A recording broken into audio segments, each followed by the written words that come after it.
Ryan's office revenge. Garrison, we know you've been job hunting. Your bonus is docked per policy. That line dropped in the middle of the all hands like a bomb in a quiet library. 1 second, we were looking at slide decks about Q4 wins. The next, Chad Whitfield Jr., the CEO's son and our new head of HR, was reading my name off a list like I'd just been court-martialed. My video was off. Thank God. All anyone could see was a little circle with my initials, sitting quietly in the corner while my 16-year reputation got run over by a guy who once used vibes as a hiring metric. I'm Bob Garrison, 48 years old. I've been running compliance at this company since we had 50 employees working out of a converted warehouse. Before that, I spent 8 years in the Navy doing logistics and financial oversight. I know how to track money, and I know how to follow orders. What I don't know is how to stomach incompetence dressed up as innovation. I didn't speak, didn't flinch. I just clicked my pen 3 times and wrote down the timestamp in my notebook, right between my operational notes and a grocery list. Now, before we go any further, quick favor. If you're listening and haven't hit that subscribe button yet, go ahead and do that. Toss a like too. It helps the team keep digging these stories out of the corporate graveyard. All right, back to what I like to call the day my career got ambushed. So there I was, 16 years deep into this company. I'd started when we were still operating out of that warehouse with a copy machine that jammed every 3rd page. Back then, nobody knew what compliance meant. It was just me, 3 ring binders, and military-grade organization skills. I wrote half the infrastructure these people were standing on now. Risk management protocols, vendor integrity agreements, financial oversight procedures. And what do I get for it? A public execution over LinkedIn activity. The irony. I hadn't touched my LinkedIn since 2019. Not even a new profile picture. But apparently viewing someone else's profile counts as job hunting. Now because Chad Jr. needed to flex his authority before his next craft beer break. After the meeting, my inbox lit up like a Christmas tree. A couple of junior analysts, poor kids, sent messages with their hands probably shaking. Sorry you had to go through that, Bob. We support you. I didn't know they were going to call you out like that. I didn't reply to any of them. Not because I didn't appreciate it, but because I was already working on something more important. Phase 1 of what the military calls reconnaissance. I pulled up the compliance drive and started scanning for my old files. Some were missing. Others had been renamed or moved probably to make room for Chad Jr.'s efficiency overhaul. That's what he called it in his memo, written in Comic Sans font. I'm not kidding, I took a screenshot of that too. The next morning, my access to the performance dashboard was gone, just vanished. No email, no heads up. One day I'm tracking vendor billing metrics, the next I get a 403 error and a shrug from IT. When I asked about it, they said, per new structure, your role is no longer authorized. Same department I built from scratch, same dashboards I created with my own hands. Here's the thing about being in compliance for over a decade. You don't panic. You document everything, so I started keeping 2 sets of notes, one on my work machine, clean and professional, the other in a notebook at home which now lived on its own shelf in my closet labeled operational intelligence. I wasn't angry yet. I was something much more dangerous, calm, calculating, because when someone tries to burn you with a match you gave them, the least you can do is make sure they're standing in gasoline. The first real crack showed up that Thursday during a budget meeting. Chad Jr. was grinning like he'd just invented money. He introduced what he called new resource reallocation structures. Corporate speak for gutting my compliance team and moving the headcount to high-growth operations. Translation, his college buddy's consulting business. The CFO, Andrew Pierce, looked skeptical but didn't argue.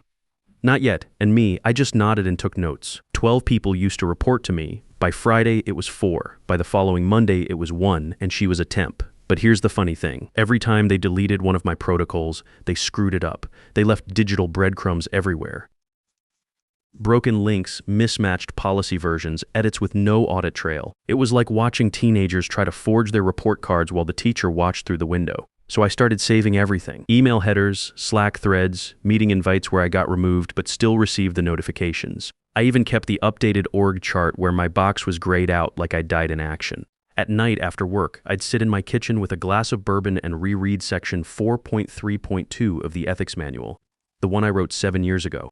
The one about retaliation, performance metrics, and what happens to executive bonuses when policies get violated in bad faith. Turns out, sometimes the most dangerous person in a company isn't the loudest guy in the room. It's the one who remembers exactly where all the bodies are buried. They didn't fire me outright. That would have required backbone. No, they came at me like rust eating through metal. Slow, persistent, relentless. By Wednesday, my team's budget got temporarily frozen for restructuring. By Friday, 3 of my junior analysts were moved to what they called agile pods under a manager whose biggest achievement was a LinkedIn post about synergy that got 47 likes. That's where we were now. Management by buzzword. My shared drive access started getting spotty. I'd click on a folder I built from nothing and get a 404 error. Try to open a policy document I wrote myself and hit permission denied. When I asked IT about it, they blamed cloud migration issues. Funny how the cloud only seemed to have problems with my files.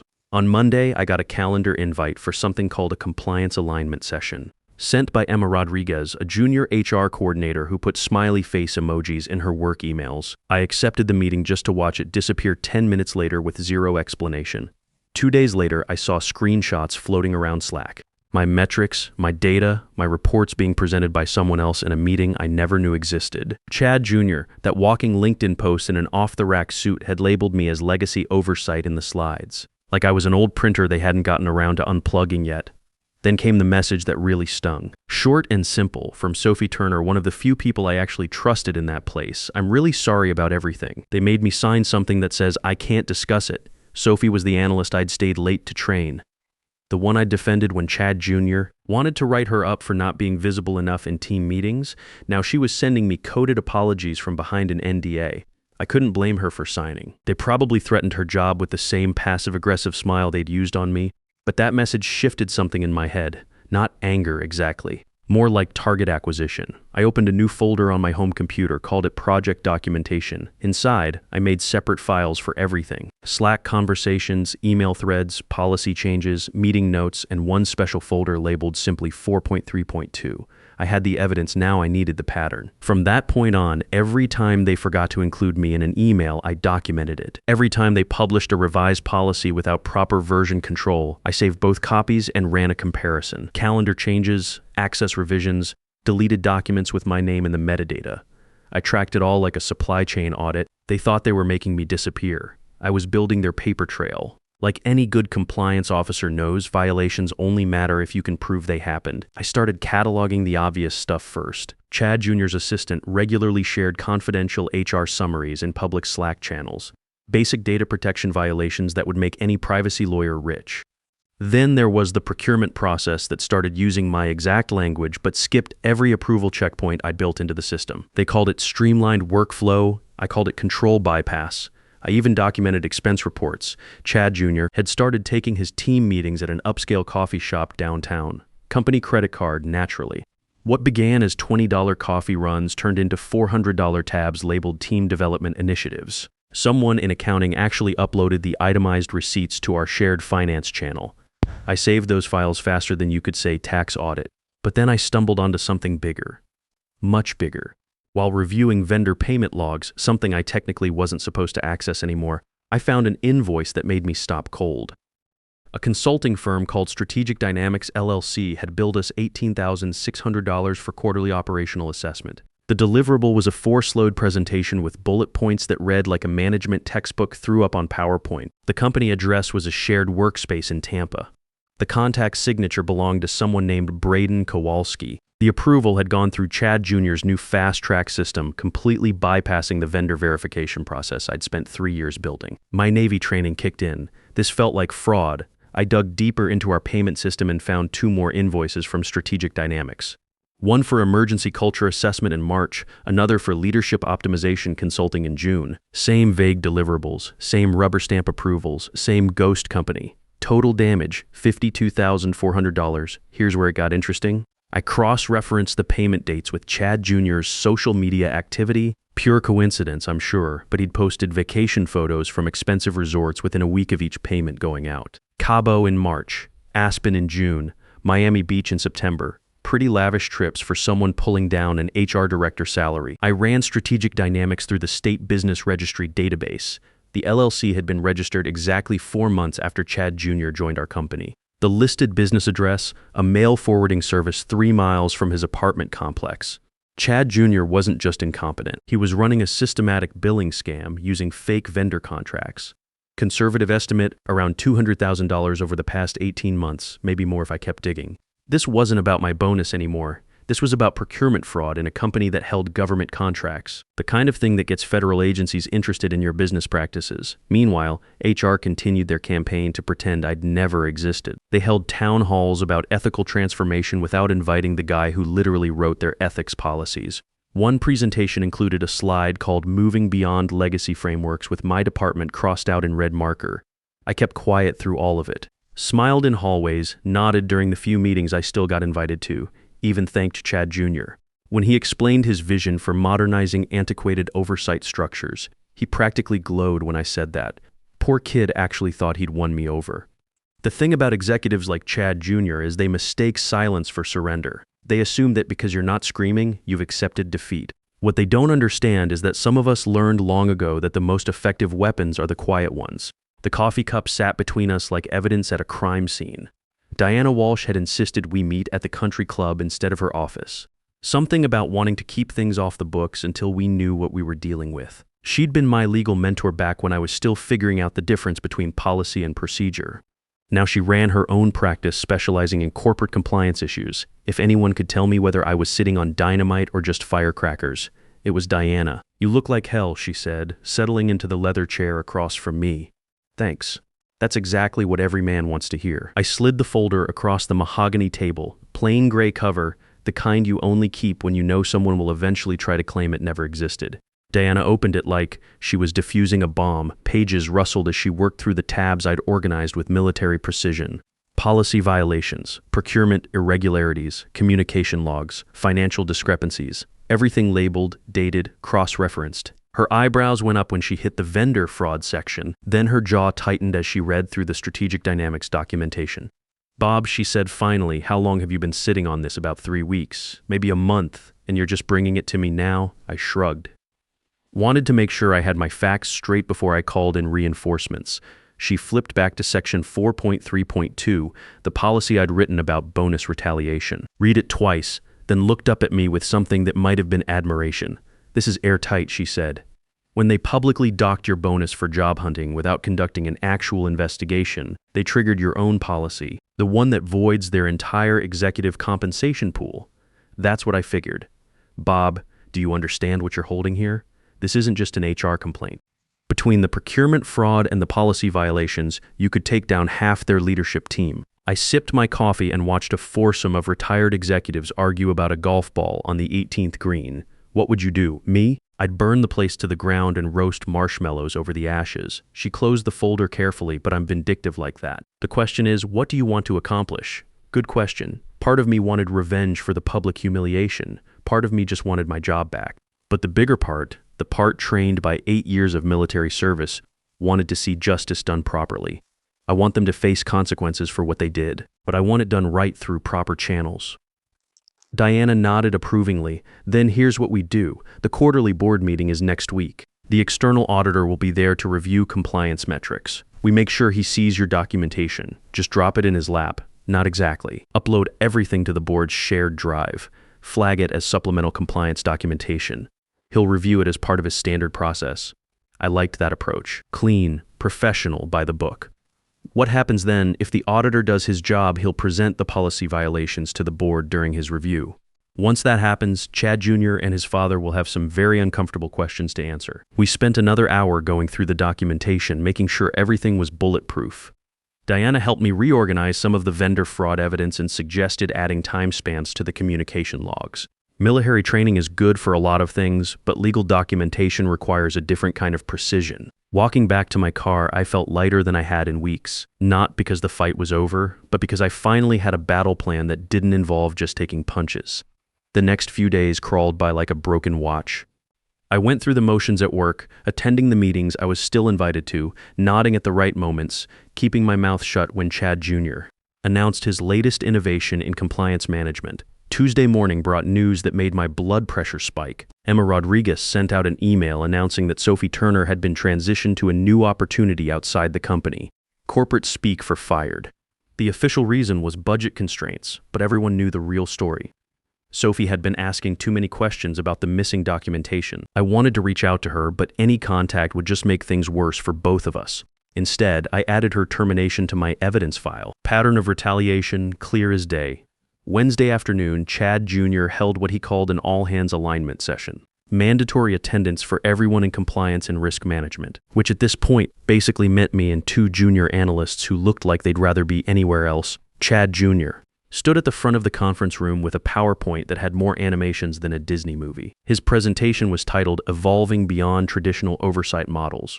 For 45 minutes, he explained how modern companies needed to move past rigid bureaucratic structures and embrace dynamic flexibility. Every few slides, he'd use phrases like legacy mindset and change resistance while looking directly at me. I sat in the back row, clicking my pen and taking notes. Not because I cared about his presentation, but because every word he said was going into my documentation, especially the part where he announced that all remaining compliance functions would be streamlined under centralized leadership. His leadership naturally.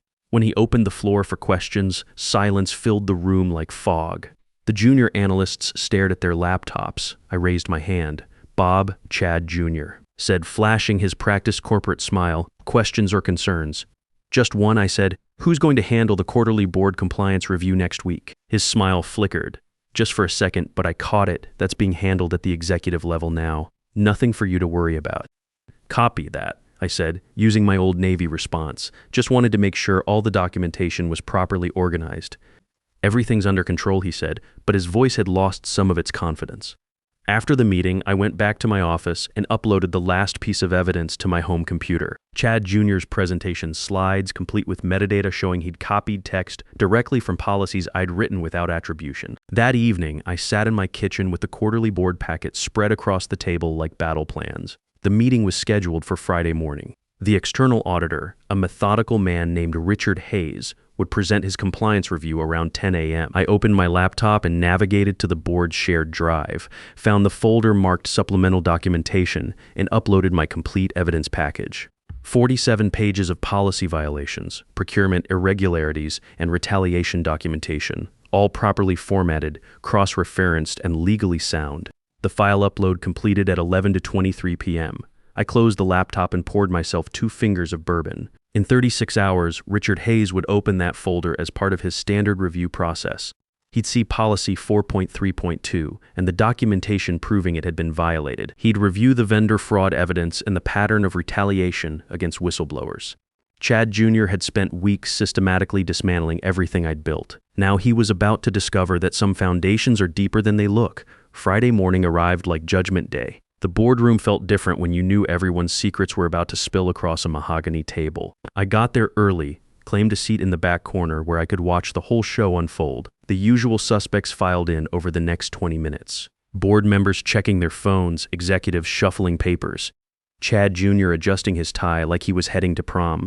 Richard Hayes, the external auditor, sat at his usual spot with a stack of folders and that methodical expression he wore like armor. The man who'd once spent 6 hours tracking down a $43 discrepancy in travel expenses.